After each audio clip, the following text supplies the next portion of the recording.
2047 में सूरत की अर्थव्यवस्था को 1.5 ट्रिलियन तक पहुंचाने का रोड मैप तैयार। केंद्र सरकार ने बनाया मास्टर प्लान। ताज़ा खबर देखने के लिए देखते रहिए स्टार न्यूज नेटवर्क। जय Hind.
%10 to this ambitious goal. Embracing the ethos of living well and earning well, where every citizen enjoys a high quality of life.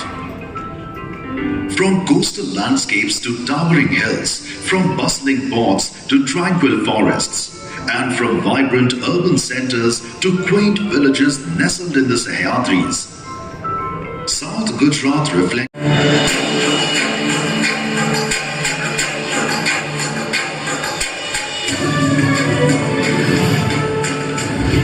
Gujarat, a land where ambition meets opportunity and innovation molds the.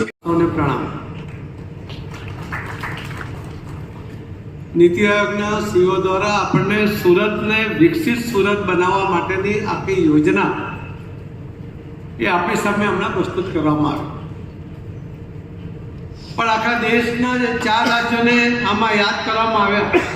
એવું જ પડે એ પ્રમાણનો growth એ સુરત શહેરનો અને સુરતના રિજનનો થયો છે. સુરતની ઘણી બધી વિકાસની વાતો કે સુરત રિજનની ઘણી બધી વાત કે ઇન્ડસ્ટ્રીની પણ હમણાં વાત આપણી સામે મૂકવામાં આવી. આ સુરત શહેર એક એવું શહેર છે,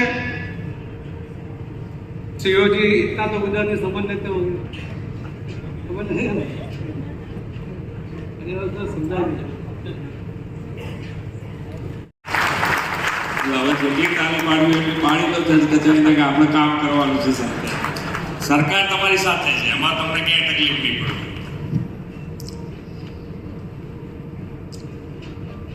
વિશ્વ નેતા અને યશસ્વી વડાપ્રધાન શ્રી નરેન્દ્રભાઈ મોદીને સતત ત્રીજી વાર દેશનું શાસન દાયિત્વ સોંપીને લોકોએ વિકસિત ભારત તાપીના વિકાસ માસ્ટર પ્લાનથી સાકાર થવાની છે.